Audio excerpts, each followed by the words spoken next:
My name is Simon.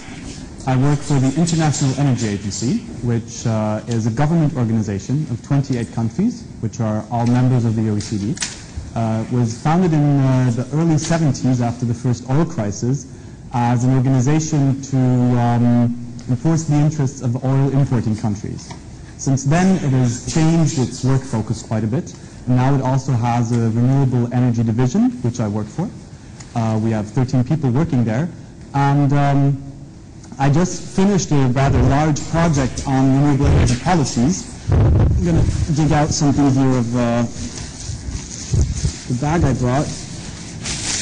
So you have a book, which costs some money, so you can ask the library whether they can get a copy. And if you're researching online and you don't want to spend so much money, there's also 3 information papers which are for free, which cover on the one hand policy considerations, so things we'll be speaking about today, but also markets and prospects by technology, so if you're interested in a certain technology, and markets and prospects by region, so if you're interested in a certain region. Quick note on my personal background. I'm a theoretical physicist by training. So I myself learned these things about policy, about economics. I can tell you they're very, very important. Up to now, renewable energy does rely on supportive policies. So if you want to strive in the field of renewable energy, it's very important to know about renewable energy policies. Okay. So we'll do this, interrupt me anytime, if you have a question, if you think something doesn't make sense, if you have a comment, and we'll do it interactively, and I built the presentation with modules, and we'll see how far we get once the time is over. Okay? And maybe one note, the slides don't cover all the content that I'll speak about, so there'll be some parts that might be worth taking a note of, just to let you know. Okay. So the background I just spoke about, you have the publication of the 3 information papers, and we launched this just a week ago. And then here, the outline, and I phrase it around guiding questions. So what questions we'll be addressing which part. First part will be about setting the scene. Oh, I must not touch this. The first part will be about setting the scene. So giving you a rough idea of what's going on globally in the 3 different energy sectors. Then answering the first question, why do governments even care about renewable energy technologies? So why are they interested in them? Why would they have an interest in having them deployed? And then a second question that sounds kind of similar, but that is actually very different. Why do governments actively support renewable energy technologies? So this gives you why do they care, but here, why do they actually start making policies? Why do they start spending a lot of money? And here, the third part, what policy instruments are there? Okay. Hi. Just a quick introduction. So I'm Simon. Interrupt me at any time when you have a question. And we just started, so you didn't miss anything. All right. So we'll start with the first part. And now I can do it like this. The first 5 minutes, I don't know, maybe it will be 5 minutes to set the scene. What you see here is electricity generation over the past 20 years, so starting in 1990. And there's a couple of observations that are important. Now, all these colorful blocks actually stand for different regions. You see here OECD countries, so established, developed economies and electricity markets. And there is some growth taking place. You see here conventional, then nuclear, you see hydropower, and here you see non-hydro renewables. So the first observation here is the largest block really is still conventional and nuclear, but you have this little strip that's growing rather quickly. Then here you see the BRICS countries, so Brazil, Russia, India, China, and South Africa. Now, China and India being really the most significant ones here. There has been a tremendous increase in the amount of electricity consumption.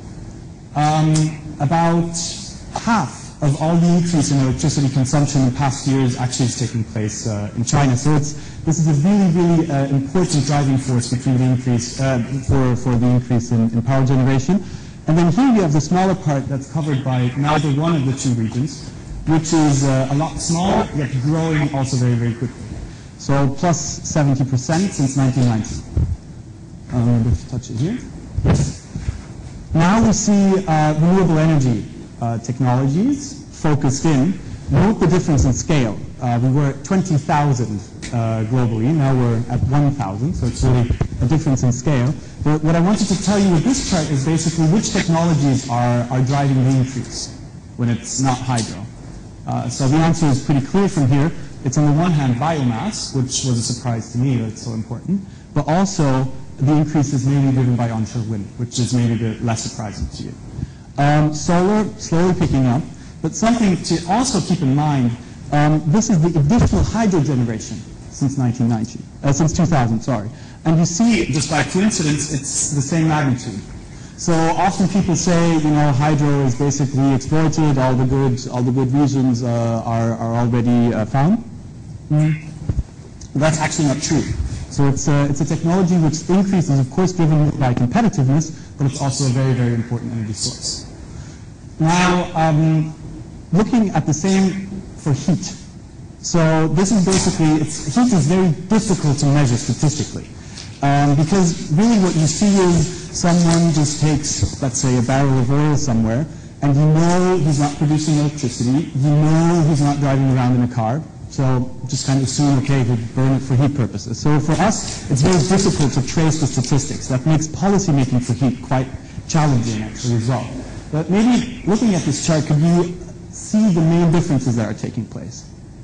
So I'm not going to point to one single person, but ask yourself the question. So, and the thing that I'd say is happening here, first of all, the increase is much less. So it's much less of a dynamic increase that we're seeing. And also you have these modulations, which probably are weather and climate induced. And also the mix is a lot different. There's also a more even split between the different regions. This is basically because heat demand is less dependent on economic development. And you have very large shares, particularly here and here, of biomass usage, which often is traditional use of biomass. So the challenge in the heat sector is different from the challenge in electricity. In the heat sector, it's not about meeting a growth in demand. It's more about a shift away from, for example, traditional use of biomass, a shift away from very inefficient ways of using energy to a more efficient way. If you take aside the biomass part of the picture, one key driver again is China. Here this is the globally installed solar water heater capacity. And you see that in the rest of the world it's pretty much remaining stable, while China added about 100 gigawatts thermal capacity of solar water heaters. Stimulated by policies, but now driven by competitiveness. It's just cheaper to do that than many other applications. So this is something also to keep in mind. There's a huge potential for solar heating applications. And this is something that is often forgotten because, I don't know, electricity is maybe more exciting or more visible. Now we'll look at the transport sector. Here again, we see an increase, not as significant as for electricity. You can see this 2007, not really economic crisis here, but you see a decrease in the OECD consumption, which is completely offset by an increase in BRICS consumption and especially other world regions, which is bound to continue actually. And here you see the very small share of biofuels. So biofuels up to today has only a 3% share of road transport. And electricity generation, just to keep in mind, it's about 20% of global generation. It's 19.3 for 2009.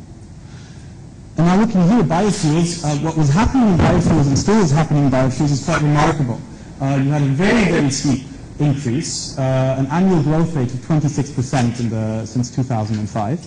And it was driven basically by three key markets, being Brazil, the US, and the European Union. And now here, just to remind you once again of the importance of heat, I came up with this chart, which I tweaked a little bit. Because what you see here is just the electricity generation. The amount of energy that goes into generating this electricity is, of course, higher. But really, when you think about market penetration of renewables, it's very, very important to remind yourself that the heat sector plays a crucial role. Okay, so here when you say heat, it's thermal heat, it's not electricity generated. That is correct. That's actually one of the problems that we have with our statistics. So what we assume is that electricity is not used as a heat application, which is probably on a global level not such a bad approximation, but in countries that deliberately rely on electricity for heating, like Norway and France, of course you get a deviation. That's one of the challenges to really identify what the actual heat demand is. Yeah? The heat demand, does it consider the use of heat pumps? No. So that's also one of the problems what you have that you have. Yeah. Okay, and then your electricity demand, does it include is that supply or that's consumption? These are total final consumption, and this is electricity output. So does that account for efficiencies and efficiency accounted for? No, exactly. That's so if you mean by efficiency, the amount of primary energy that I need to generate this electricity is, of course, higher. Yeah. This part of the world is the other side of the coin, which is the cooling. Yes. And that this is cooling. Yes. There is needed energy needed for the cooling. Yes, that's correct. Of course, it's I should always say heating and cooling. That's absolutely right. Yeah. Okay. Any further questions on this part? All right. Then see what time is doing. Oh la la. Okay. So why do governments really care about renewables? Do you have any ideas? Why would a government care about renewable energy? Maybe the question is so yeah. Energy security. Energy security, okay. Anything else? I don't think it's so complicated. I think they're just starting to speak about environmental, okay. And we're missing this one? Here the energy is subsidized, so that's why we care about it. Well, that is correct. It's active from the other way around, yes. But there's an interest maybe to achieve something. It's also relevant to the financial security, right? Yes, if you understand that, economic growth, then we have all three. So we have energy security, economic development, and environmental protection. These are basically the three main drivers why governments even care about renewable energy. You can save those, so to speak. Speaking about the first one, what we did here is we looked at the following. People always say the countries do it for energy security reasons, but we wanted to quantify it. So what we did was the following. We went and looked at the share of renewables in the electricity sector in 1990. So let's say it was 5%. And then at the share of renewables in the electricity sector in 2009. Let's say it was 15%. So you have an increase of 10%. And if you are an importer, you are much more likely to have an increase in the share of renewable electricity, shown that the blue dots tend to be higher than the red dots. But you also have a second dimension to lump together the affordability of renewable energy technologies, which is the per capita GDP. So you see that there's a trend line, something like a triangle. Of course, it's not a perfect match. But what it also tells you is that up to now, it has been really countries that have also been able to afford renewable energy technologies. However, we do have examples where some technologies that are already cost competitive, of course, were also exploited in developing countries. So this is the first driver. The second driver is a tough one, actually. I was on a mission to assess the development impact of deploying renewables for rural economies in Maine and Vermont in the United States. And the people were telling us, okay, we're doing this because it will provide a tremendous and great opportunity for economic growth. We're doing this to make a manufacturing sector here. And there are many places you can go. You can go to Scotland, for example. They're doing this with wave power and offshore wind. In Scotland, they'll say the same thing. So it's an important driver, but as a matter of fact, it's really, really tough to measure. Now, imagine, what would you need to do to assess the impact on jobs? You have to see one world with renewables and one without, and then you need to compare. The problem is, you only have one world. So the other one is a counterfactual, and it's hard to construct. It will depend on assumptions, and logically the European Wind Energy Association will come up with different numbers than maybe a group of coal mining companies. So it's tough.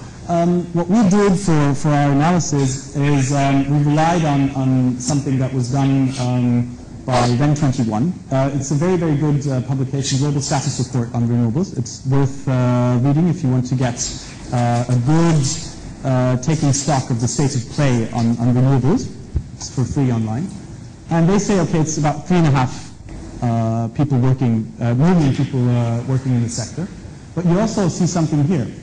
Biofuels is employing very, very many people. This is, of course, because you're utilizing the agricultural infrastructure. You have a long supply chain. Now, at the same time, biofuels are sometimes criticized for the problems that they have with their greenhouse gas balance.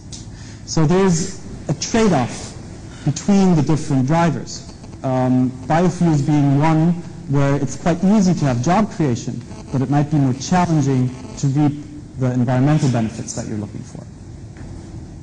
And now, turning to these environmental benefits, just two examples. I'll do it with NOx and SO2 emissions. What you see here, of course, is that renewable energy technologies in general have much better emission levels, but you also need to watch out. I think this is going to be a problem for biomass, something where technology and innovation really is needed to make sure that biomass, if it's used in small-scale applications, actually is good for the health of the people who live close to there. Also, particle emissions will be an important thing. But in general, of course, wind, solar PV, CSP, they're very, very good levels. And then the classic, so to speak, CO2 emission levels, which, of course, are also much, much lower or close to zero for renewable energy technologies. We did an assessment of the CO2 savings in the power sector in 2008. What we did is we basically wiped out all the renewables that there are on the planet and scaled up all the other technologies. And what we find is that you have about 1.7 gigatons of savings to renewables. Just one thing to memorize, it's the same as basically the large part of Europe emitted in the power sector at the same time. So just to get a rule of thumb estimate, so how does it kind of compare? And also, of course, hydro taking the largest share. One thing that I already touched upon, when you analyze the different drivers and you try to figure out, okay, how likely is a government to care about renewables? How much will it care about renewables and about which ones? What we did is we categorized them according to exporters and importers and high and low GDP, just to group countries. And what you actually observe is that you have the high GDP importing countries that have engaged in renewables deployment the most. But this is bound to continue, so not to change. What I want to continue with is two things. You have rising fossil fuel prices, which are basically pushing down deployments also to exporting countries. Now, this might seem to be counterintuitive, but actually, if you have a very, very high fossil fuel price, the opportunity cost of not selling on international markets becomes higher and higher. So you do have an incentive to actually deploy renewables within your country so that you have more left for export. And the other part is cost reductions that are taking place, which are allowing it for countries that don't have such large economic strength also to deploy newer renewable energy technologies. I think Brazil is a very good example with the deployment of wind power. Brazil did a lot in hydropower, did very, very pioneering things in biofuels, but now actually is engaging in the large-scale deployment of wind power, and it's doing it at very, very competitive prices. So what they did is they have an auction, and it's not completely technology neutral, but you can also apply if you're generating with natural gas. And wind is actually cheaper than natural gas if you need to guarantee the price for 20 years. So it's really, that that's what's driving deployment there in Brazil. Okay, so we'll wrap up the first part. We saw that we have different growth patterns per sector. Electricity, 70%, 13% in heat, and 55% in transport, if I remember correctly. Heat and cooling is important. There's three principal policy drivers. And you have different driver priorities per country. So some countries, of course, will be more concerned about energy security. Others will be more concerned about economic development, and others will be more concerned about environmental protection. Take, for example, the United States. The development of biofuels was mainly motivated to diversify supply. It wasn't really so important. It's only becoming important now that they also have a positive greenhouse gas balance. And then the success in meeting some of the objectives is hard to quantify. The economic development. I was in a discussion on this to measure it somehow, because really that's what policymakers are asking for. You know, how many jobs are we creating? And basically the conclusion was you need a lot of PhD students to engage in this. So if you're ever fed up with doing technologies and you want to do economic analysis, I think in the field of renewables this is really needed. And then we have new countries bound to be interested in renewable energy for the two reasons that I mentioned. Okay, now why do governments actively support renewable energy technologies? Yeah, I'll ask this maybe, hopefully not stupid question to you guys. Why wouldn't they support? Beg your pardon? Isn't the question usually why wouldn't they support? How do you mean that? Maybe in countries that rely more on oil and gas, they would have a higher leniency to keep relying on that. Okay, yes, absolutely. Any other views on that? Renewable energies are still kind of expensive compared to the conventional counterparts. Yeah. Aren't they going to be pretty much like the policy drivers of energy security? That's basically the motivation why they're doing it. Now, the question is kind of why do they need help? Or why do renewables need help or support? Looking at mobile phones, for example, I mean, they were more expensive than normal phones in the beginning, right? But people bought them. So,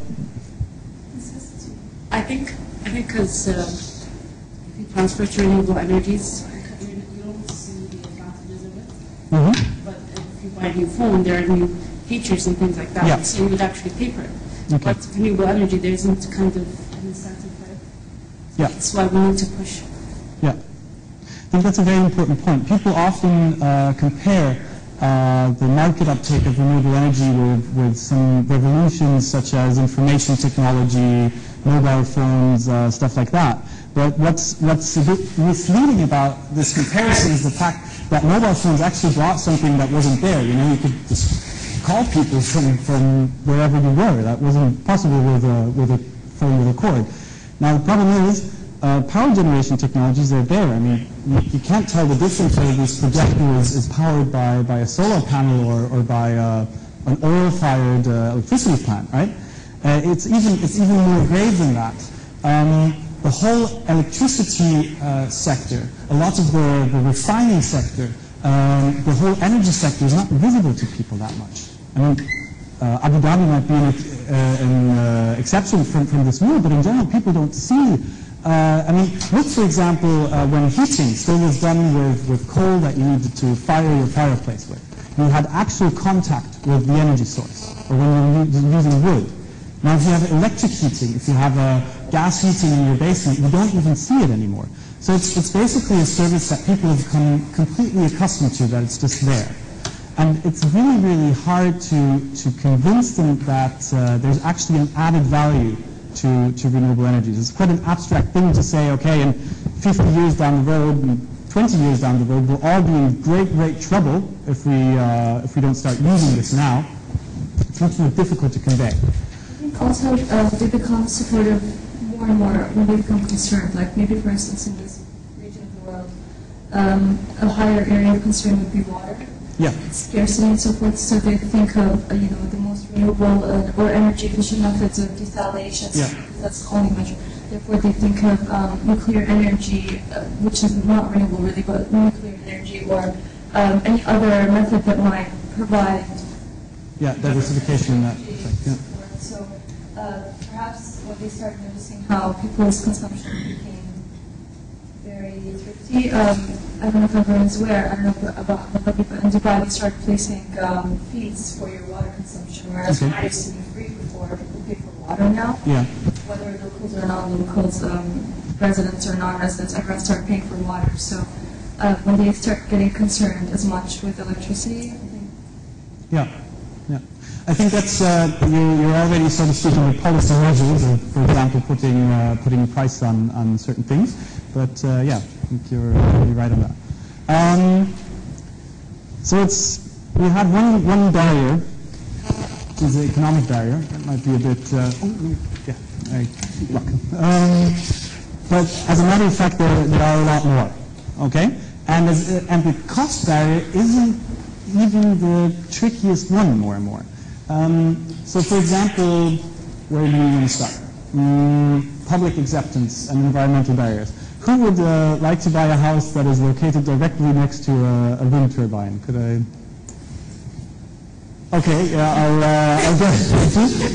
get back to you on that once we speak about building a wind turbine. I think that should be. It will be cheaper. That is absolutely correct. Yes. I think that's one reason why photovoltaics might have a better time with that, because it kind of looks fancy and doesn't spoil the view that much. So we have public acceptance barriers. That might be these can be really tough, especially where you already have very high penetration. In Denmark, for example, I'll show you later something about Denmark. How long it takes to get all the permits for a wind farm. It's crazy. Then you have infrastructure barriers. Could you think of an infrastructure barrier that's not related to electricity? Transportation. Yeah. Do you have an example there? For example, for wind farms, you need to transport all the... Okay. Yes.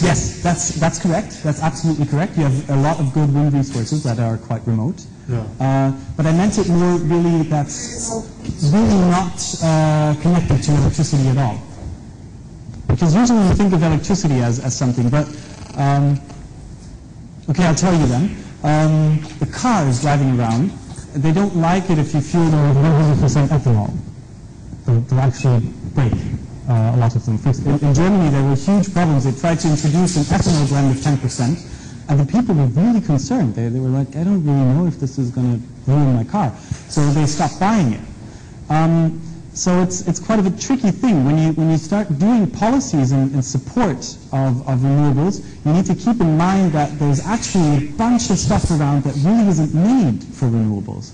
So when you start incentivizing biofuels, at the same time you need to go to car manufacturers and tell them, well, actually, guys, you should only be producing cars that can take high blends of biofuels, because otherwise you really run into problems. And then, of course, the grid integration is a very large problem. That's probably the most known one, where you have very high penetration of wind and solar power. You need a strong power grid to haul around the power. But of course, there's other barriers as well. You have market barriers, for example. Well, here, external benefits and costs. The global price on carbon. We don't have it, and I don't want to be too pessimistic, but I don't think we will have one for the time being. And this is a very strong externality, which isn't correctly priced in, which also can be quite a strong barrier. And of course, these interact. And in the middle of all this, you have policy. You need to kind of take care of these barriers. And one that I haven't mentioned, but which is also very important, I will turn to later. I switched around the presentation last night, kind of late, so, but it's about permitting issues. These are very important as well. But we'll start off with economic barriers, and we said that renewables are more expensive. So, what I did also last night, I dug out something from Bloomberg New Energy Finance. That's a market intelligence company that sells for a whole lot of money market information. And they, once every 3 months, they make this nice overview, which needs to be taken with some caution because, of course, the price of electricity generation depends very much on site choice and so forth. But here you have different technologies, and then you have their different costs. And so yeah, you guys are absolutely right. We have some, for example, here, this is solar thermal electricity generation. The S and the T were eaten away by the side here. They're really kind of expensive. Offshore wind, yeah, you got a point there, very expensive. But solar PV is coming down very, very quickly. And note this. This is onshore wind, and this is new coal. And in some instances, new built onshore wind sites are cheaper than coal plants. So coal is often seen as like the super cheap energy source, but as a matter of fact, it's less and less the case. Just one number to remember, 10% of the global rail transport that's taking place on this planet is just hauling around coal in China. So the problem is there's such a dislocation between the sites where they need power and they have their coal power plants and the sites where they can actually get the coal out that they need to haul it around. There's coal mines where they drive it out on trucks, which is crazy. I mean, it's very energy intensive and also very expensive. So even where there is no price on carbon, coal can less and less be a cheap source, in particular even in places like the US where you have strict environmental standards. That's sometimes more of a price driver as well. However, if you have an old, that's the important part, if you have an old written off plant, you know, you built it like 30 years ago and it smokes away and basically has already killed tens of thousands of people, it's very, very cheap, you know, just for firing the coal. That's, of course, newly built assets. Okay, now I just spoke about levelized costs. Could I see hands who could explain to me exactly what levelized costs are without looking at the slide? Okay, good. I thought so. I had no idea what levelized costs were when I started working in the sector, so I thought I'd explain them to you because for me it was always like I looked into a book and I saw, okay, 10 cents per kilowatt hour, and it was this magical thing that happened and I had no clue how did they calculate it. Now, why are they called levelized? They're called levelized because you have costs at different stages of your project, okay? Let's imagine we were to build a wind park.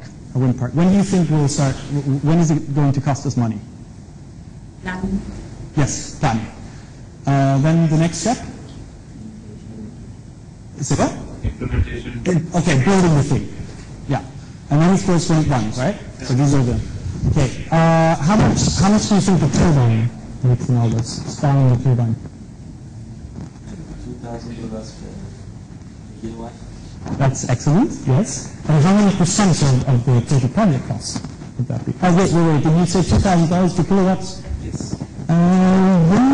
That's the already have the project cost. So that's including all the overhead. The turbine is a bit cheaper. Current turbine prices, they've been decreasing. They're about 1,400 per kilowatts, 1,400 US dollars. So basically you need to add another 20 to 30% on top. Or to reverse it, 80 to 70% of the actual turbine. Now, with a gas plant, that's completely different. The gas plant is super cheap to build, and you need a lot of money to buy the gas, unless you're in the United States and there's shale gas and everything is incredibly cheap. But still, you have costs all the time the thing is running. So what levelized costs do is, if we take our wind project, here we buy the turbine, and here it's very, very cheap. You take it and you levelize it out over the lifetime of the asset. You use a technique that's called discounting to normalize the cash flow so that you get to an even level. And then what you do, you take these levelized annual costs and you divide it by the annual electricity generation. And that has the unit of currency and that has a unit of energy, so it's price per energy. Now, what's discounting? Okay? Discounting can be, and I was hoping that you guys would be familiar with some math. Discounting can be thought of as the reverse operation of compound growth or interest. So what we're all very familiar with is we go to a bank and we say, I'm going to give you $1, and then you'll write down the interest rate, and then you expect to get back more than $1 later on, right? That's kind of normal. It's actually kind of crazy, but still, we're very used to it. So if we have 0% interest, what we expect if the bank doesn't go bankrupt, which we do not know in the current circumstances, we'll get our $1 back whenever we go back to the bank, right? If they say, I'm going to give you 3% interest, we expect it to go like this. And if we get 10% interest, we even expect to get like 6 times the amount that we put in. Now, mathematically, discounting works. As a theoretical physicist, I'd say it's very, very easy. You just make time go backwards. So you swap t for minus t, okay? If you're a bit less weird than that, you can also say that you divide by this, so it moves to the other side, right? They all had engineering economics, and they all know the time value of money. Ah, okay, guys, you should have told me. Yeah. All right, so it's opportunity cost. Exactly. That's of course the underlying concept. So if you discount, if you don't discount at all, you have the 100%, and if you discount after 19 years at a discount rate of 10%, it's not worth that much. And some people mistake this for inflation, but the math is similar, but the two concepts are completely unrelated, and it's exactly the opportunity cost. It's because, well, I think conceptually, one thing is always, if I say I'm going to give you $10 in 10 years from now, it's really different as if I say, okay, I'm going to give you $10 right away. I mean, that's the very deep psychological concept behind it. But also the more economic thing is, of course, you could go invest it somewhere else and then you'd get the return on that. This is wildly important for renewable energy technologies. So what I draw here is I just put together some assumptions. They're not so important, but if you want to check them, if I did my math correctly, I gave everything that you need for doing the calculation. And what I changed as the only thing was the discount rate. And what you see here, our combined cycle gas plant is basically unaffected. The thing with that is that the fuel costs make up such a large part of the cost. What I used is $8 per million BTU. The Henry Hub price in the US is somewhere at 4 to 5, but retail prices will be higher, so it's kind of reasonable. But you see here, solar PV, it's extremely important. And now, why am I showing you all this? I'm showing you this to make clear that the financing regime is a key thing, and that if you're doing policies for renewables, you need to get down cost of financing, and you do that by reducing risk. Okay? So that's really one very, very important element, to remove risk from the investment environment for investments to go forward at low required rates of return. Because renewable energy technologies that don't take fuels, that's an important thing, are very, very sensitive to that. But you already learned all this. Okay. Summing this together, you have two scenarios here, which include some other aspects. I focused on the discounting issue, but these are other issues that are also important. Now, currently, you see, if you use this LCOE approach, you have a cost gap. But actually, what you need policies for is to, on the one hand, price in externalities, which will make conventional technologies more expensive. But what you also do is you stimulate learning effects. I mean, that's one of the key objectives of RE support policies, is to bring down the costs in the long term. And governments are often needed because the private sector won't go ahead in a sufficient way because of spillover effects of innovation and so forth to get costs reduced. Are there any questions on economic barriers? Okay. How are we doing with the time? All right. Do you guys want to take a break at 11? Yes. Okay. Wonderful. I think that's kind of great as well because I'm actually 2 hours behind time-wise, and normally I don't start speaking at 7 o'clock that much, so I wouldn't mind having a break here. Okay. So the second part here is on non-economic barriers. One very important non-economic barrier is perception.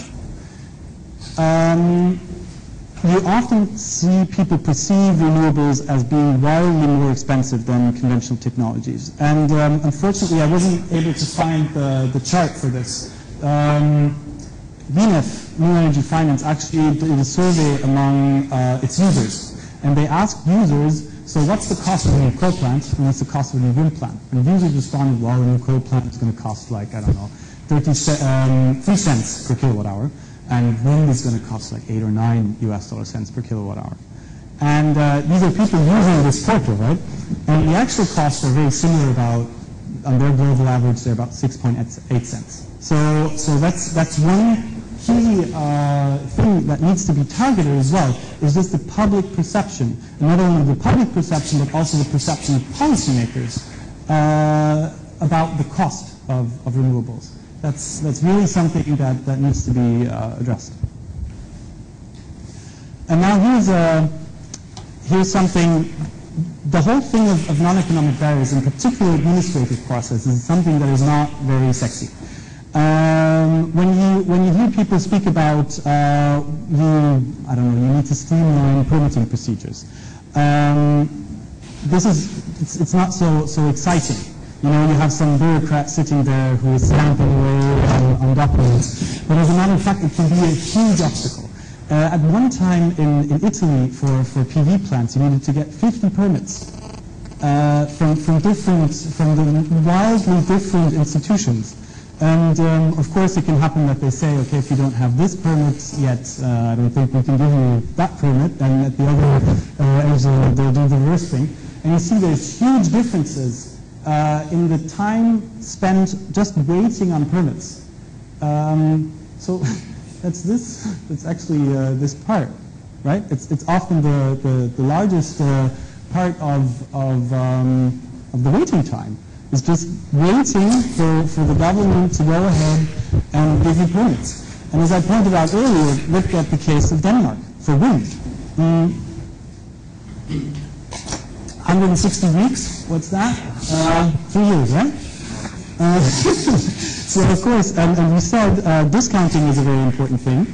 And when you start a project, the early revenues, if you have a high discount rate, are really important. In an offshore wind project, a delay of 1 year translates to a 5 to 10% increase in levelized costs. So if you're sitting around and just waiting on permits all the time, it can really kill your investment. So it's important to streamline procedures, but it also shows why some technologies are actually being preferred over others, although they're a bit more expensive. This little bar here shows the time you wait for offshore permitting. So one of the big reasons why offshore is being done is also because it faces much less public opposition, because you don't even, and particularly if you don't see it from the coastline. So really, it's something that one shouldn't underestimate. And if you're ever in the situation of doing a policy on renewable energy in some country, although it might not be so exciting, do go and say, okay, how many permits do we need? How many institutions are there that people need to go to? You can have the most crazy things. For example, solar projects in Canada have to meet the grid requirements of hydropower plants. So the code was just written for hydropower plants because there wasn't anything else that normally was being connected to the grid on a small scale. Or sometimes you also need well-trained people on the side of the utility to connect the asset because they might not be familiar with the type of installation. But also something to also keep in mind one barrier, turning back again to the system integration, just giving you examples because I think those are something that you'll remember. Do you know what is one big problem in Germany currently with solar PV? It's a big problem for the security of supply. Can you, yeah? It is much more expensive than the ones in China, for example. Yes, that is correct, although tariffs in Germany have come down significantly, and next year a lot of installations will be lower than household electricity prices, but you're absolutely right. But I mean more a technical thing, a really crazy technical thing. It's not a problem at all when you have a couple of solar panels sitting around, but if you have more than 20 gigawatts, it becomes a big problem.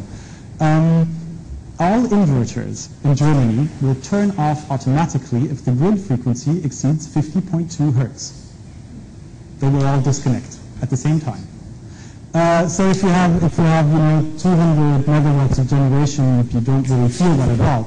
But if suddenly the equivalent of, I don't know, a dozen nuclear power plants decides to disconnect because you have a voltage fluctuation, you're really in deep trouble. So there, once again, you have the problem that people were learning as they were doing, and they didn't anticipate the system implications of some stuff. So it's also very, very crucial with nasty, weird technical stuff to think about, okay, how does this scale if we scale this up? I mean, these are exactly things that need to be kept in mind if you have large-scale penetration of PV, for example. I'm sure here in Abu Dhabi the mistake will not be repeated, and inverters will be set to an arbitrary frequency to disconnect, so that you don't have such a security issue. But really, it's these kind of details that you need to monitor. And that's also, this maybe is some of the stuff that's not on the slide, but maybe worth keeping in mind. It's very important if you're doing policies to have a feedback loop, what's going on in the market. To think that you can just enact some policy and you sit back and everything is solved and the market will do the rest, or whoever will do the rest, and you can just celebrate and say we have the new law, that is not going to work.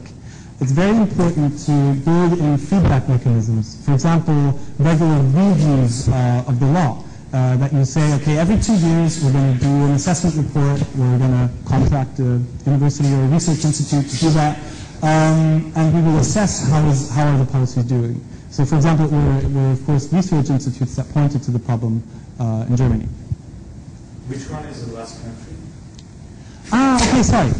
You mean this incredibly effective country? Yes. Yeah. Actually, it's the European Union as a whole, but they decided not to do onshore wind, which is shown here, but it's the average for offshore wind. So what you can see here is that really if you're doing offshore wind, it goes much quicker. That's, I'm sorry that it's so small that you can't read it from there. So you have, here for example, you have Denmark. Here, Italy, already a bit more streamlined. Yeah, and a number of European countries. I mean, you'll have the slides, so if you're interested in the individual country, you can go back and look. Administratively, kind of Denmark looks kind of counterintuitive. Yes. Because Denmark is not for Yeah, exactly. Now, the problem with Denmark is, I don't have the numbers in my head, but the density of wind turbines, so if you say how many megawatts of wind power do you have per inhabitant, is really high. And what they started to do is they enacted a whole bunch of policies that aim at keeping public support. So once you have a very high level of penetration, this really becomes the key barrier that you need to address. So what's going on in Denmark is you need to do an entire spatial planning of what's going on. You need to show how this blends in with the environment. They even had some policies, I don't know exactly how they did it, to change the design of wind turbines, that they're less of an annoyance to people. And also here, for example, in Denmark, if you're building a wind turbine, you need to offer shares of the turbine to other people that are living around it, so that they actually have a stake in the asset and start to become interested in having the asset close to them. That's one good example of a policy that would address this barrier. But it's precisely the case that In Denmark, really, they have such high times due to public opposition. But however, it's important to look at the chart as a whole. I think these are extreme examples. If I remember correctly, you have the average here. So you have strong outliers in some cases. But the thing really is, in particular for onshore wind, I think in the future the key barrier will be public acceptance and the system integration. We can really, I wouldn't say forget about the cost. It's really important that costs come down, but the industry is doing a good job at delivering that. It's going to be a lot more about maintaining public acceptance and integrating all of this variable generation into the existing system. That's going to be the key challenges. Okay, any more questions? All right. What I brought here is an online survey conducted among investors in different regions, and they were asked, okay, what are the most important non-economic barriers here? And which one needs to come? It's just curious. Yes. Hello. Yeah, you can have a seat. Yeah. So they were asked what are the most important non-economic barriers. And as these were often investing in not very mature markets, one very important aspect is legal security. So when you're thinking how can you facilitate deploying renewables especially in developing countries, I think that is a key issue. I mean, it's hard to change. I mean, you can't just go like that and you have legal security in your country. But it's a very important aspect to create an environment that is actually convincing to investors that the country will back renewable energy and is actually interested in the deployment. But also of high importance is the main financial support scheme, which we'll talk about later. I'm not sure what you mean by legal security. Yeah, what exactly it is and how it is more than other factors. Okay. Yeah, I was already thinking whether I should read up on the methodology of the study in advance. I must say I didn't so much in detail. But so they were asked what is a key obstacle, something like that, to your deployment, and then you counted how many people responded. But I can look it up to be sure.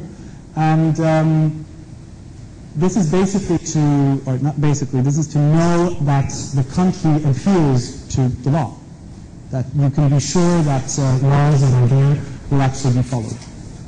So that's really one big asset that a country has to have them. And of course, that's true across all sectors. Often in these cases, you talk about like public acceptance. And I was wondering, in terms of like lobbying or other interest parties, like other companies from like fossil fuel sectors, is there that kind of pressure from interest parties like that? Oh, well, of course, yes. I mean, I think one country where that is particularly the case is the United States. I was a bit naive about this, but then I started reading press articles in serious newspapers. I think it was the New York Times or something, or the Washington Post, and they were actually just false things. I mean, it was just plainly wrong. I wrote to a colleague of mine who was Canadian, and I said, well, this can't be. I mean, how can someone coming from academia write something like this? And he said, well, the higher scientist mentality really is growing widely in this sector. How do you think the situation is here or in the East? That's a very political question, right? I think that there is a growing understanding that fossil resources actually are finite, and that there is a big opportunity in renewable energy. Most that are too. The good thing about this part of the world is public decision-making is made at the top down. So if it's made at the top, it's easier to put it. And in Europe and the US, it's bottom up. This is what they're doing. Yeah, this is actually a question that I wonder about a lot. I mean, you have the case of China, for example, as well, right? China started deploying wind power in 2005 in a serious way, and since then it's become the world leader in wind power deployment. I mean, it's amazing. It's really what was stabilizing the market throughout the economic crisis. And they're doing just a great job in deploying this technology. There aren't that many layers in public decision making, and this is what makes things. Yeah. I think it's and in particular the grid extension is one key problem. I mean, I don't know if you know about the power line between Spain and France. I think it was, they have a huge problem. Spain is basically an island interconnection-wise. And it's clear that they need interconnection to France. I've heard a number of reasons why there is problems with this line, from public opposition to the interests of incumbent generators of other technologies. And it's taken over 20 years to build the line. They had, I think, who became prime minister in Italy? It was Monti, right? Yes. Monti also was in charge, actually, before that, of getting this line built. They made a special mission for him because it was so complicated. And in the end, they decided to do an underground cable, which was 7 times the cost of an overhead line. Just because it was so wildly difficult to build this line extension. And I do agree, it's a challenge for democracies.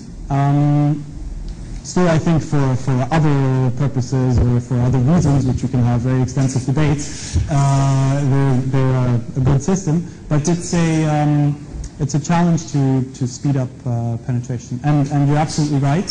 I think it's the political leadership in a number of countries realizes the opportunity that you have, in particular for shaving peak load, for example, in Saudi Arabia.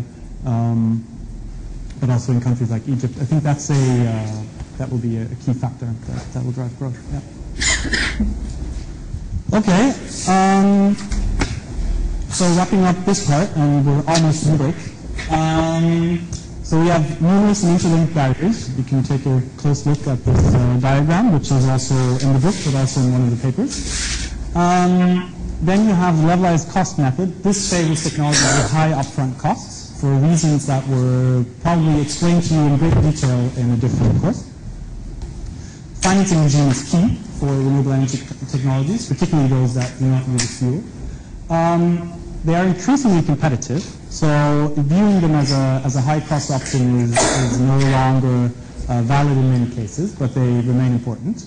And we need policies on the one hand to internalize external costs, but also to stimulate learning through deployment. And non-economic barriers are less exciting, but they're key factors, and you really need to take care of them. And with this, I just leave this question up. What policy instruments are there? But we'll take a break.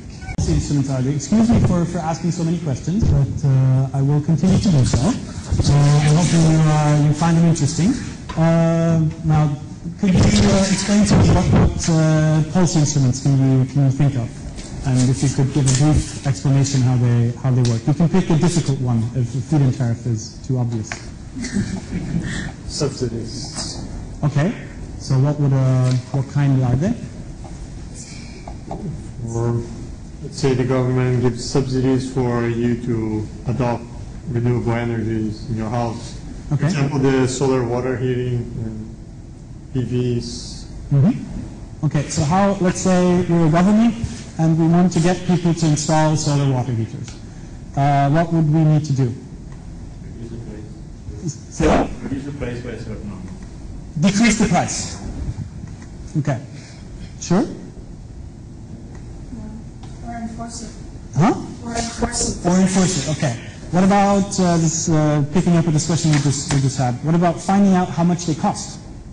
Is it really the cost? It will increasingly be the case that it's not really so much the cost that's the main barrier. As a matter of fact, if you do the numbers, the solar water heater is cheaper in China than normal heating methods. One of the problems is that people in China don't have the cash to put it on the table all at once. So in a way, you were absolutely right. You need to bridge a different gap, though. You need to bridge the financing gap there for people, because they might have scarcity of capital. And what you said, a mandate that can be very effective in some places. If you take, for example, biofuels, you can say, okay, you just have to fulfill your mandate. Problem is, if you don't have a supply chain in place, that's not going to work. So what you need there is you need to have the right policy at the right time. That's also a very critical issue. Actually, I looked for the most comprehensive list of policy measures that I could find, and it's in the special report on renewable energies by the IPCC.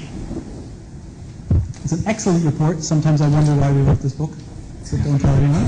No, I'm just kidding. I think this here is the book that we did really focuses on key issues and tells a story, and is something that is directly directed at policymaking. I think the special report is a very good and comprehensive information base. They make a differentiation in 3 parts.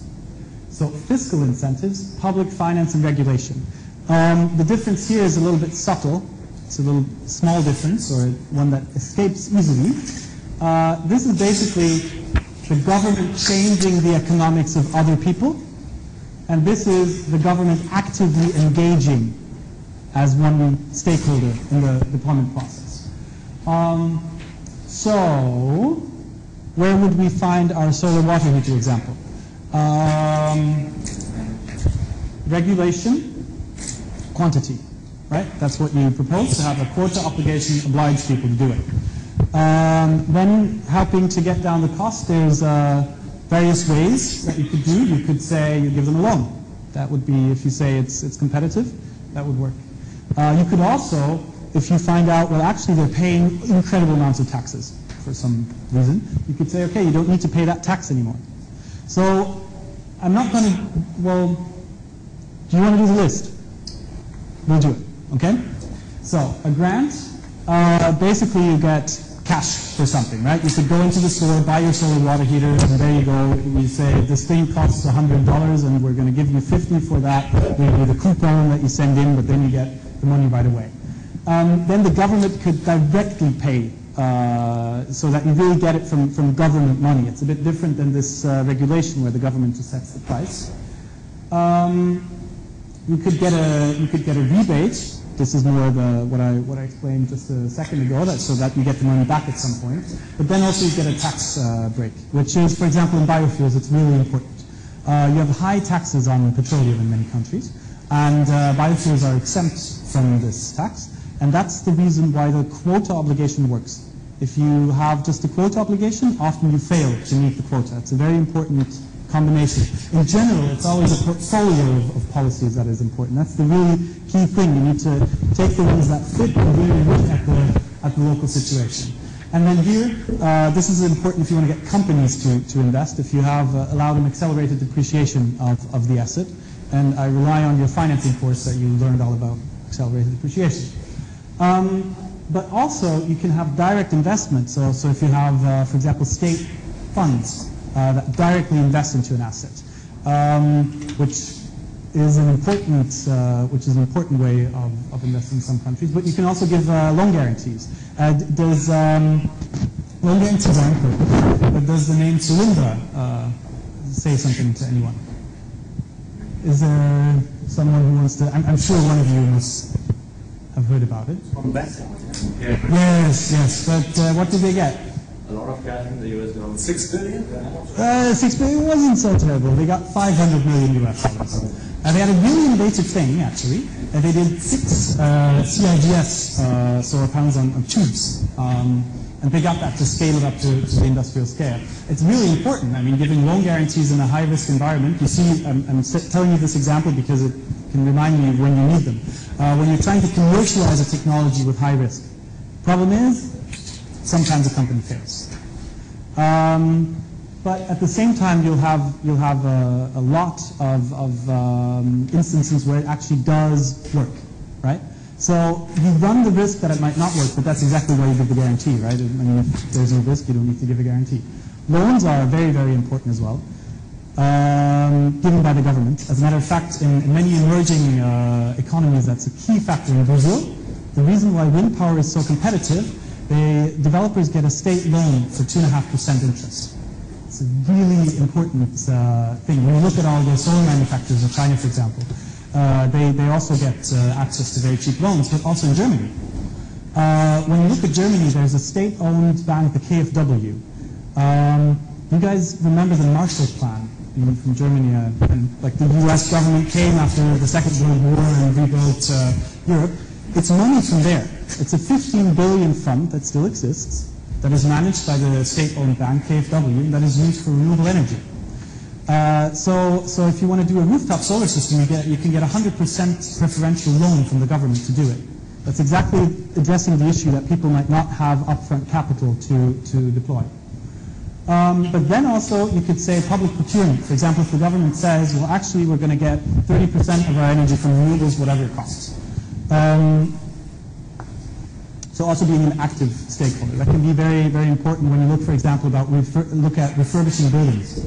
A lot of buildings can be government buildings, and to get them energy efficient, that can be important. One thing that I added to the IPCC report, they might have it somewhere else, is targets. So to say, for example, on the Kyoto Protocol, under the European Directive on Renewable Energy Sources, you can say whether they're legally binding or just indicative. Then quantity, I mean, this is really, these regulation instruments are the ones that you usually think of. But don't underestimate these. In countries where you actually have successful deployment, you can be pretty sure they'll have something going on with a preferential loan scheme. I mean, can you imagine why this is so important? It's slightly connected to something I was speaking about before. Maybe it's too obvious, but if you know, go ahead. Why would a loan be particularly important for renewable energy? Because the startup costs are so... Yes, okay, yeah. Sorry if it was too easy, but really that's crucial, right? Financing is so key because you face high upfront costs. So an important government measure is to shave those. Then you can have quantity systems, quota obligations. The renewable portfolio standards in the United States and the state level are very important examples here. But also you can have tenders, right? Tenders is really just obliging a certain quota of generation capacity. They're increasingly important, for example, in Southern America, Brazil, Peru. These countries rely on tenders. But also for bulky technologies, for example, offshore wind. But if I'm informed correctly, in Abu Dhabi, there is also a tender for a 100 megawatt PV plant. So if you get to more bulky sizes, you will use tenders. Then you have price regulations, feed-in tariffs, feed-in premiums. We'll speak about those in more detail. But then you can also have quality regulations. So you could say consumers must be offered a green electricity purchasing plan contract. And then here, this kind of hanging out in the bottom here, very, very important one, access. Net metering could be one. Let's leave that aside for now. Priority or guaranteed access to the grid. Usually people don't say it when they speak about a feed-in tariff, but that's something that goes along. You can't imagine how terrible it can be if grid access is not guaranteed. Imagine we're doing a renewable energy project and we say, okay, we got it all set, it's, you know, it's there, it's tiny, it's working, and here's the plug. And then you have your TSO, and your TSO actually is very close to a generation company that has been around for 40 years, and they really don't have an interest that someone else comes and feeds all this power to the grid. They're saying, oh, we won't connect you. Because blah, blah, blah, blah, blah, blah, blah. So it's very important to take care of this because you might face institutional resilience. And then also, this is very important as well, priority dispatching. This was a problem in China. So do you all know what priority dispatching is? Okay. So basically when you look at the way power systems function, sometimes, not always, you have a market where you have the so-called merit order curve. Do you know the merit order curve? Raise your hand if you don't know it. Oh la la. But I'll later explain with a chart. On a liberalized electricity market, okay, how would you decide which power plant operates, or let's say, how many power plants do we need? in a country? It depends on the demand. It depends on the demand, but what type of demand? What's the crucial thing? Peak. Exactly. So will we have peak demand all the time? No. So which ones do we turn off? How do we decide which plant can operate? I mean, if we say we need so many plants that we can cover peak demand, right? But we don't have peak demand all the time. A lot of them will just kind of stand around, right? Yeah, we prioritize actually. Some of the industrial loads should be running 24 hours. So Yes. So we give them the higher priority. Okay, so that's the concept of base load, what you're saying. Yes. Okay. All right. So we start off.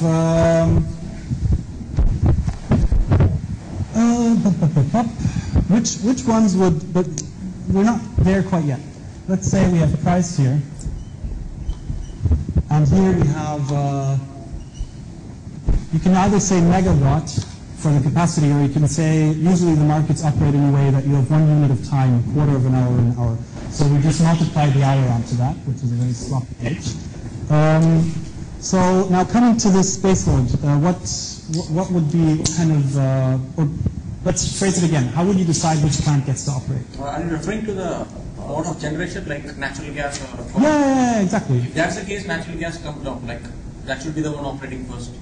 Natural gas. Nuclear can be switched on and off quickly. So Okay. this will be the one that should be That's the cheapest. You don't have.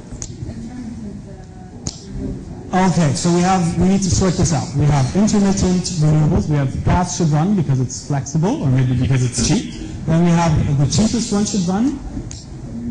We have nuclear lignite. Nuclear, not lignite. Okay.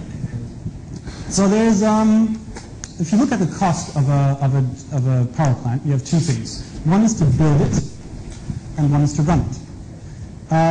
Now, plants have different characteristics of what it costs to build them and what it costs to run them. The plants that we're speaking about that should run most of the time, those are usually the ones that should have what property? What property would you, if you take the... Low running cost? Low running costs, yes. And because the world is not a wonderful and perfect place, ones with low running costs usually are the ones with high investment costs. So we start off here, right? But the thing is, because we need to decide which peak load determines how much of the capacity we need, right? But this is on an hourly basis, so we don't care about the investment cost. We just care about the running costs. And that is a crucial thing about electricity markets. They're great at deciding which plant should run for the next hour, right? So we put this here. We have nuclear, lignite. Anything else you can think of that might be really cheap because it has super high investment costs and practically no running costs? Hydro. Anything else? Ladies and gentlemen. Renewable. Solar, yes. Once it's there, it comes for free, right? I mean, here you might meet someone who wipes off the glass, but that's it. And wind. And this is giving a lot of people a headache, but I'll explain to you later. So we have all these cheap ones. Beg your pardon? I didn't understand what you used. Okay. So then we have, I'm exaggerating this might be coal.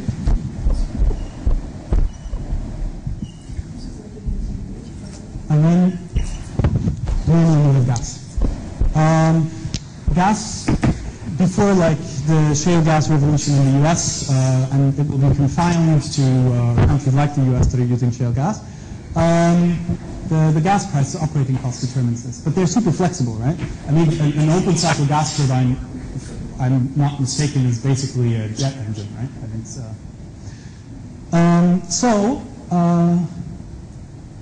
When we're speaking about this, okay, now remember, this is the merit order curve. It's a very important concept. This is how, in a liberalized electricity market, you decide which plant should operate. And of course, you have a certain demand, right? Demand is basically inelastic for price, so demand will be here at one point, peak, and the price will be quite expensive.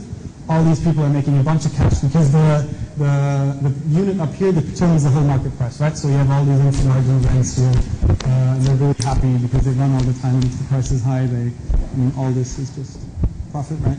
And if it's down here, maybe somewhere in midday, here all the air conditioners are running, and here they're not running yet. You have coal, so the price is about here. And here it's nighttime, no air conditioning is on, and so on, and power is really cheap. This is an idealization.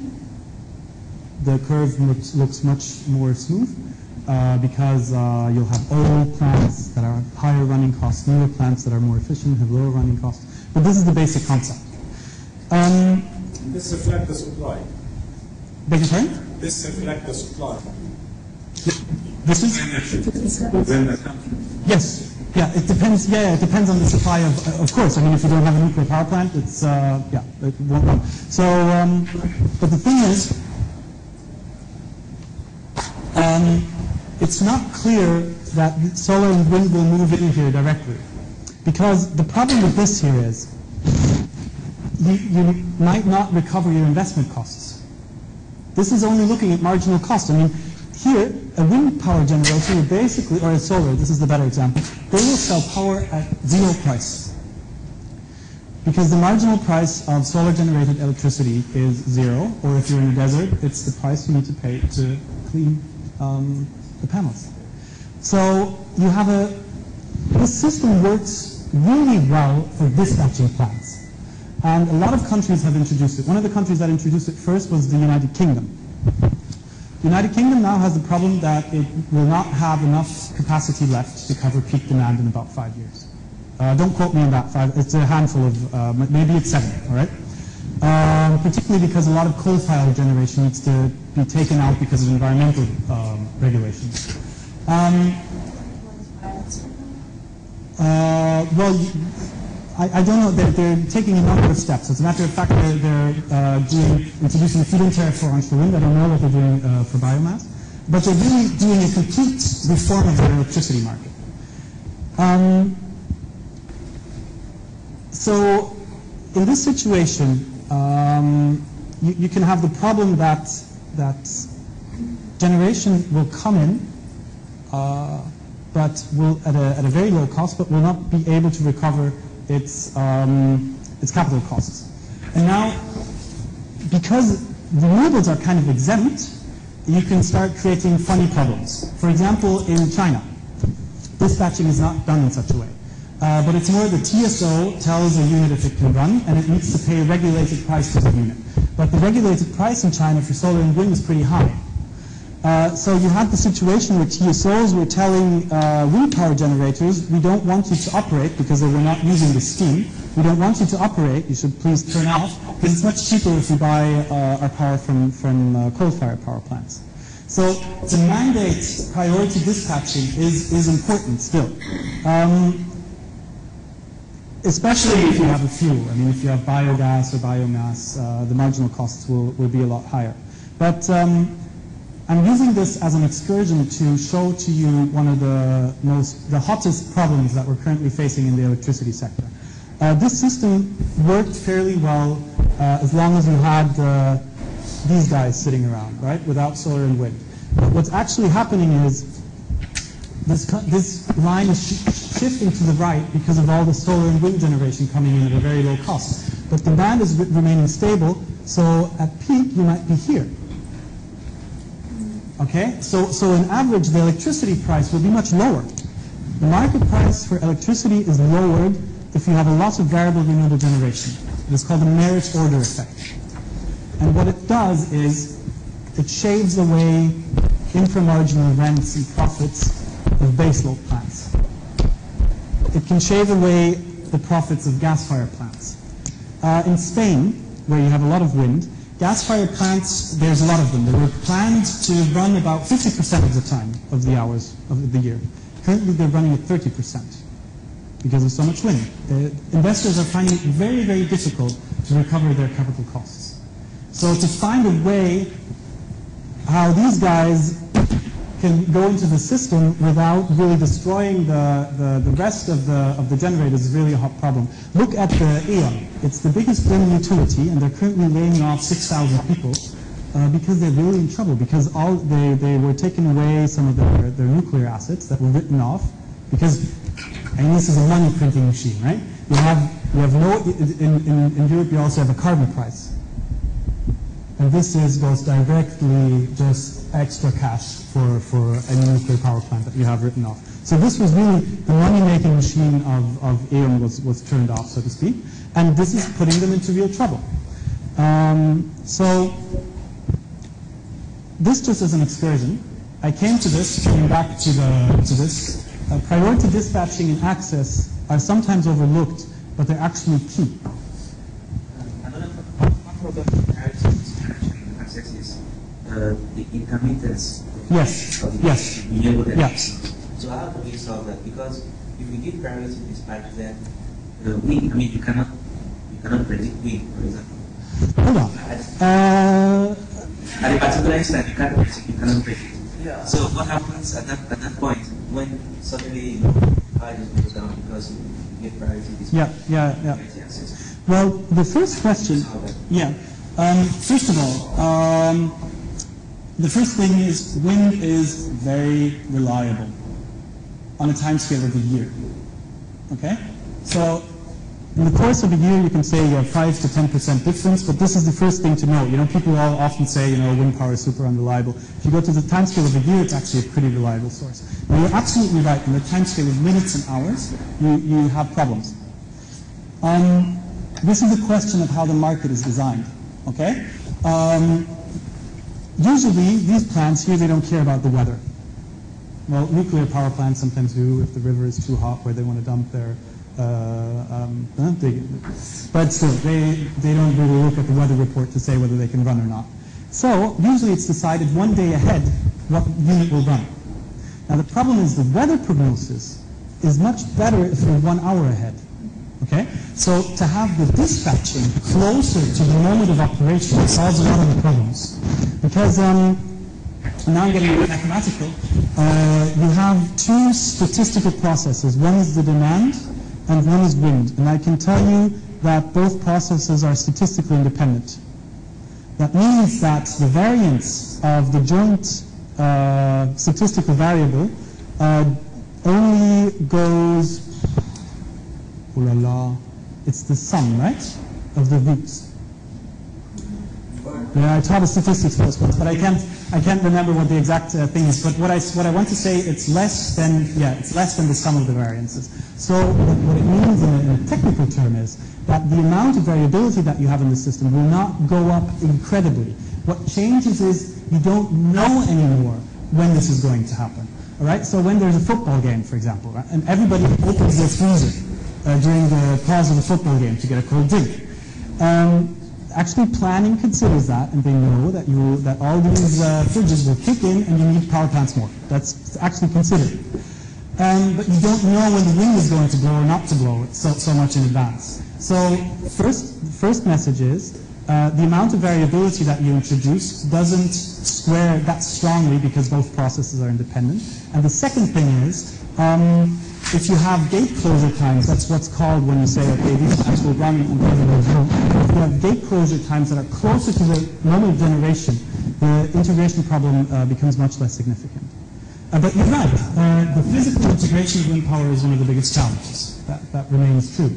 You need grids, you need flexible backup capacity, but you also need load management. But still it's strange to believe that the variables are independent because we are focusing for the base load for the solar and wind, and which is changing quite frequently. For example, we are on having solar on the night time, and wind is too intermittent. Maybe you take on an average year scale, it may be consistent. But in the future, we are going to have the smart meters, smart grids, which even focuses on real-time pricing. Yes. So in that case, aren't we too early to highly rely on solar and wind for the base energy? Okay, first of all, it's very good that you raised this point. Maybe I was not clear on that, and as a matter of fact, I wasn't.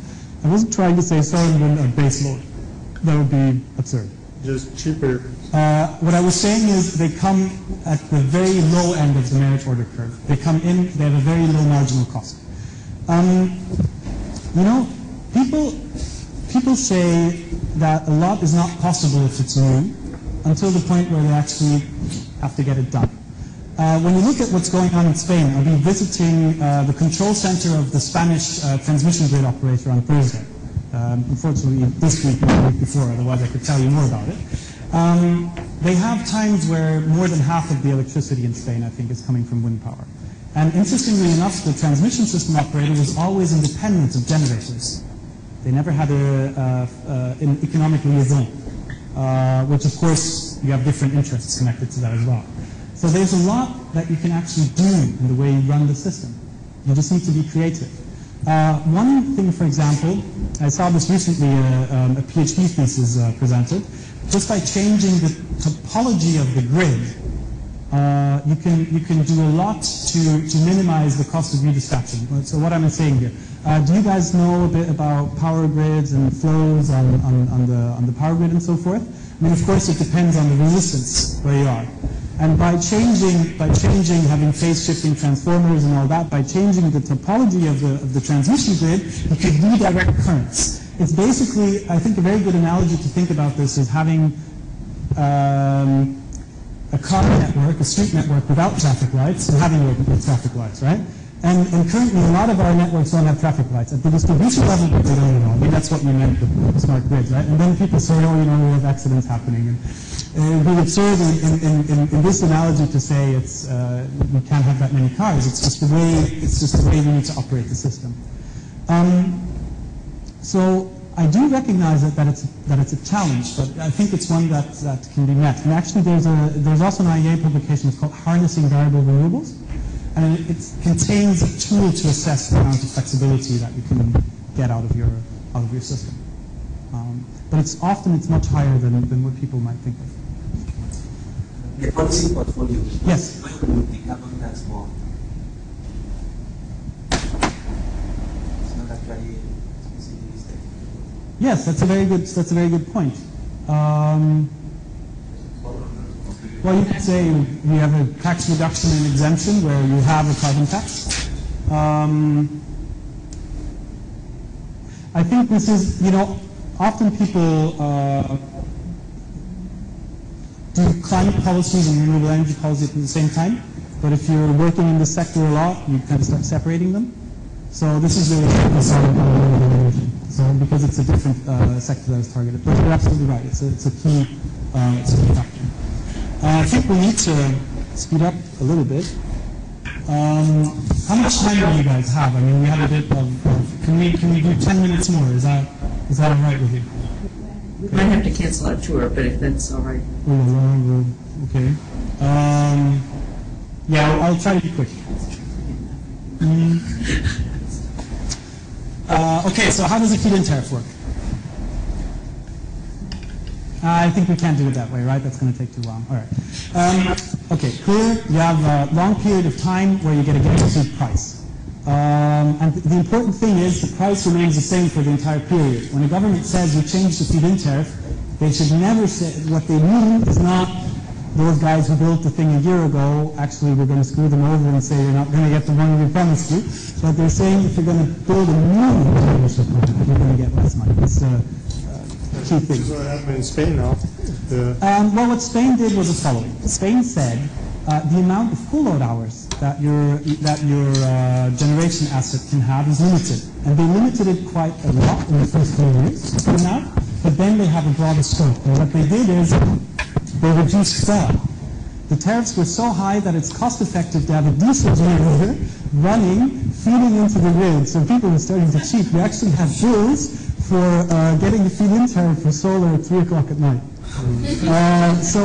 So yes, it's true, it's a retroactive measure. You can argue that what Spain did is basically also to combat fraud.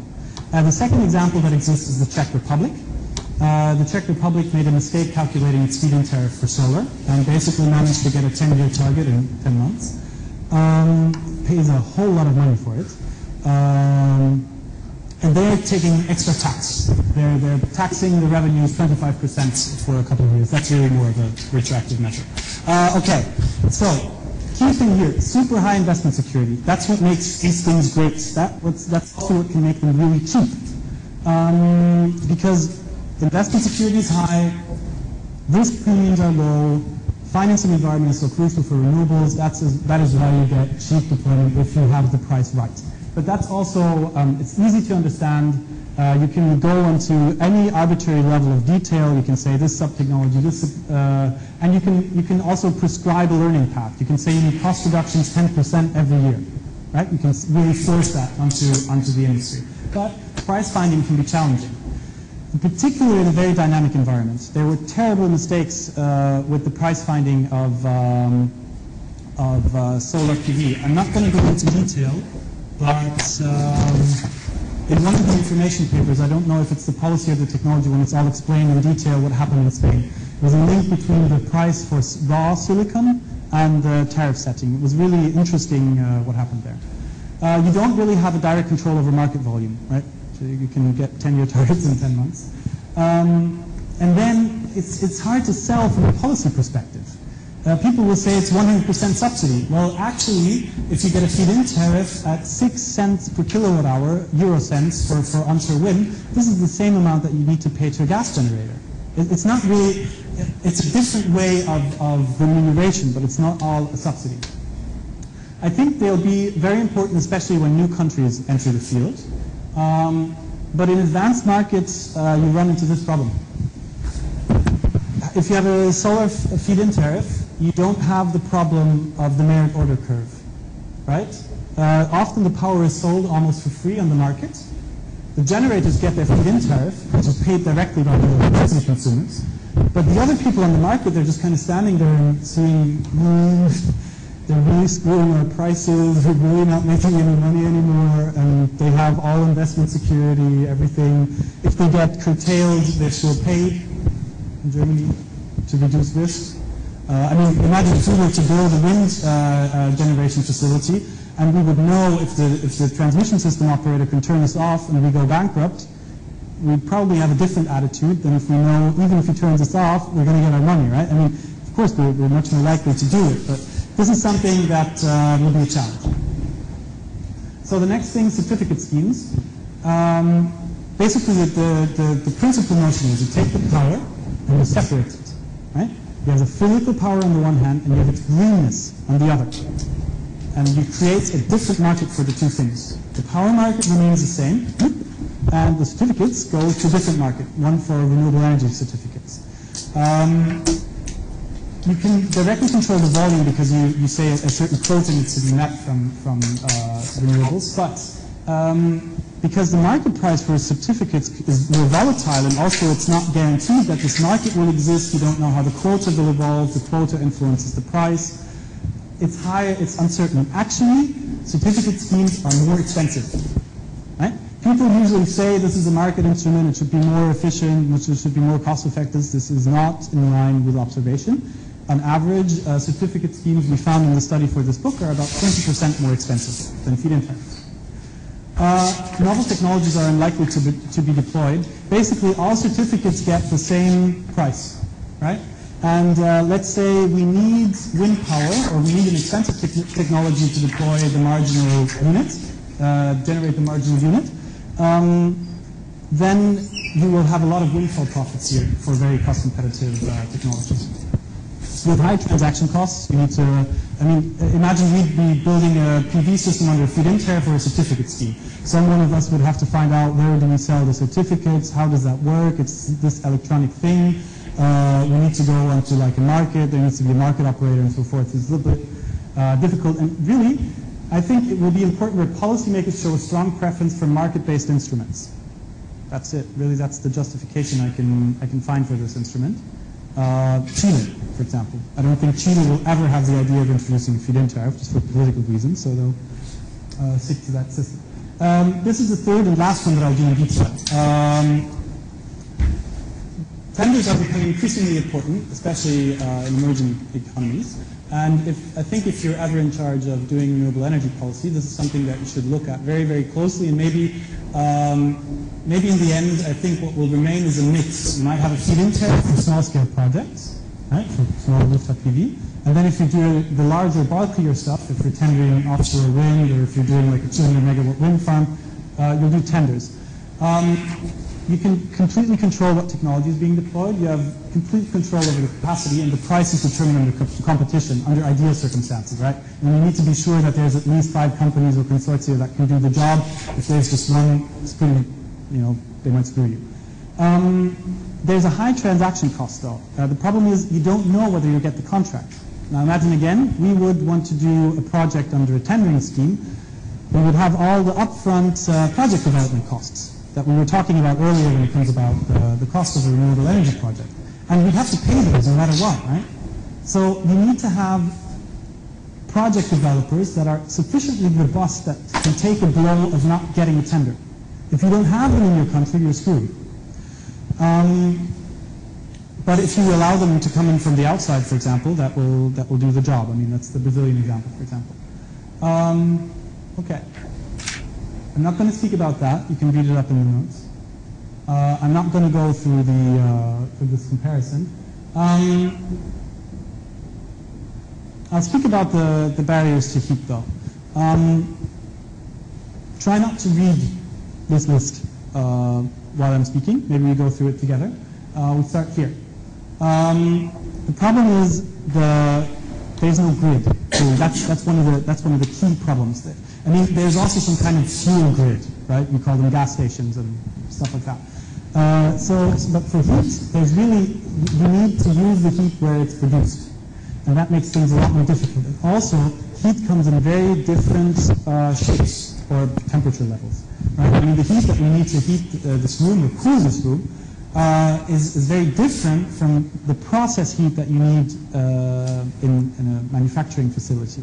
So it's really, and then you could say ground source heat pumps are a great thing for heating and cooling, but then they'll say, well, we need higher temperature levels, that's not going to work. So it's a very heterogeneous market. And also, you have gatekeepers that are functioning. If the architect of this building here didn't believe in energy efficient design because he thought it was a bunch of crap, and of course we have a big fat AC on the roof that's been doing the job for 40 years, why should I really care about that? You don't have an energy efficient building. Now here the architects, I'm sure, were really smart and built it in a cool way, but you need to train installers and architects, right? Then the dynamics are a bit challenging in particular, and this is also something to really remember. In OECD countries, you have about 1% of the building stock turning over every year. Okay? So 1% of new buildings are being built. 99% next year will be the ones that are there around. If you've ever been to Paris, it's even worse. I mean, it's a beautiful city, right? But they're not really building this new. And you're freezing in the wintertime because it's horrendously inefficient. In developing countries and emerging economies in China, the situation is completely different. So it's really key to have building regulations there so that the increase that you're seeing now is done in an energy efficient way. And often we also have the split incentive problem. People will rent an apartment and pay the gas bill to heat or power bill to cool, but if they want to get a more efficient AC, they have to do the investment, but it's usually the landlord that has that. So there's a split incentive problem. This is really where policies need to come in. Some of the other things I already spoke about.